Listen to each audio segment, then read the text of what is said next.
This video is going out to one person in particular who shall remain nameless. He sent me a letter that I'm going to read, and I felt very honoured actually to receive a message like this. I'll just read it to you. I'm 19 years old and I have a terminal illness. According to doctors, I have a few more years of life to live. The reason why I'm telling you all of this information is because I've been a fan of your videos for about a year now, and I feel like you could give me some insight on the topic of life after death. I'm not a religious person at all, so I've always been lost when it comes to what is going to happen to me after I die. It's honestly a scary feeling to me, and I feel like the reason why I fear death is simply because I don't understand what is going to become of me. I remember a video that you posted a while back in which you stated that we are not necessarily our physical bodies, and you went on to say that we are consciousness inhabiting a body. Maybe you can help elaborate a little more on this subject with me. Any advice or insight that you can give me on the subject of life after death would be greatly appreciated. Thank you for your time. Okay. I want to thank you for sending me that message.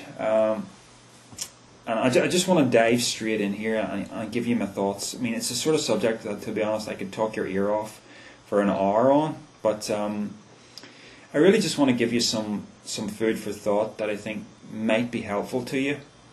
What I definitely don't want to do is I don't want to give you a placebo, like a religion does. Offers you just a belief in something just to give you comfort. I don't want to do that. I want to give you something, something concrete that you can hang on to, if I'm able to do that.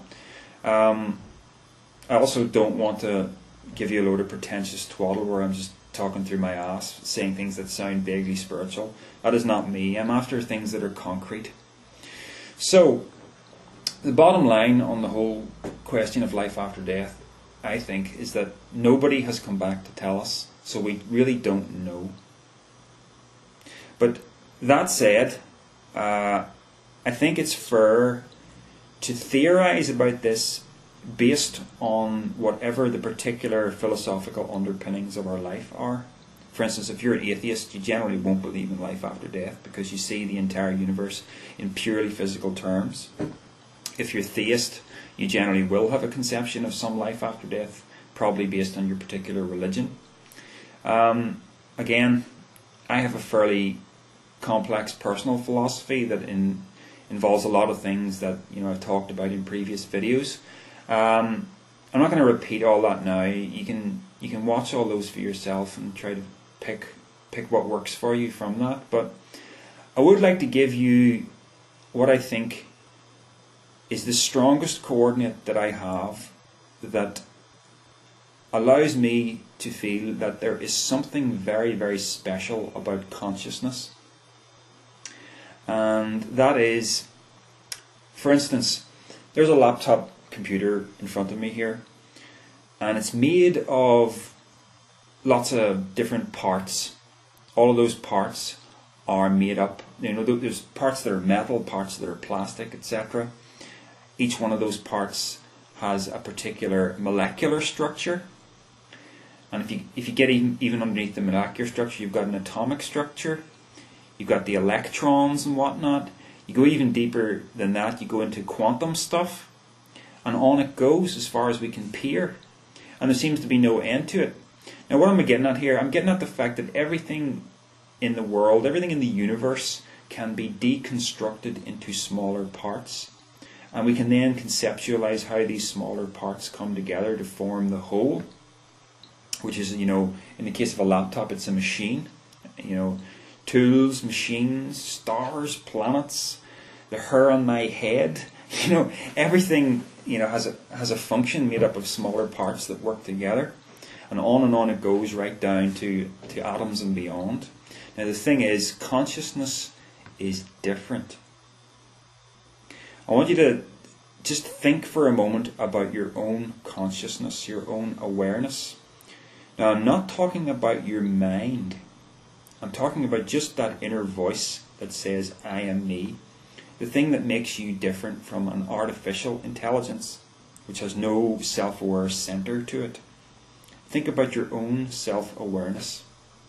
Now, try to break that down into smaller parts. And interestingly, you can't. Consciousness cannot exist as something smaller than itself. And I think that's very, very interesting. Now, like I said, I'm not talking about mind. Mind is a physical thing. Mind and brain go together. I tend to use the words mind, brain, and ego pretty much interchangeably. So, you think about it, if a person has brain damage, their mind does not function.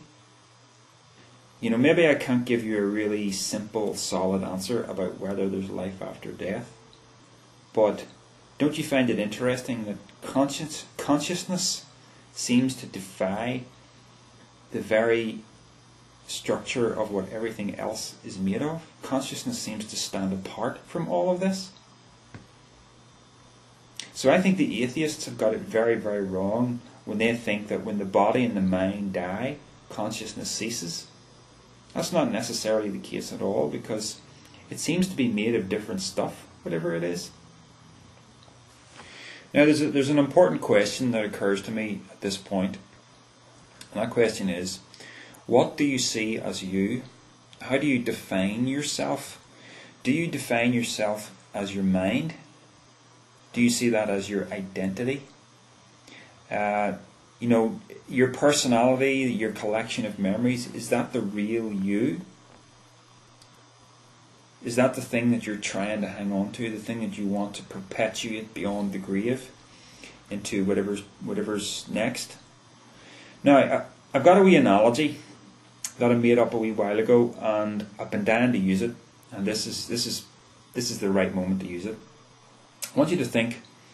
Imagine your mother showed you an old photograph of yourself from, say, when you were, 6 years old. And in the photograph there are 4 boys standing in a row. And they're all a similar build, but they're all wearing Halloween masks. And your mum says, "Look at you, aren't you so cute in that mask?" Now you look at the photograph, but you don't know which one of those 4 boys is you, because you can't remember the occasion. And all 4 boys are wearing different masks. And the only reason that your mum knows which one is you is because she does remember the occasion, and she can pick you out from your mask. Now, here's the thing. That little 6-year-old boy that was once you, everything that he is gone and is no longer remembered. Okay? So this begs the question, what are you trying to hold on to? What are you trying to make last forever?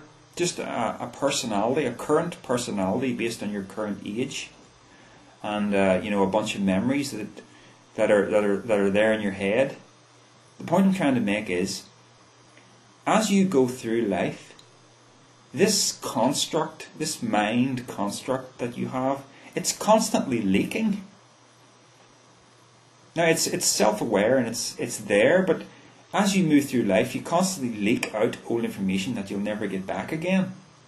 Everything that makes that little boy who he was has changed beyond recognition, that he no longer exists. He's become something entirely different, and the whole memory of him is gone.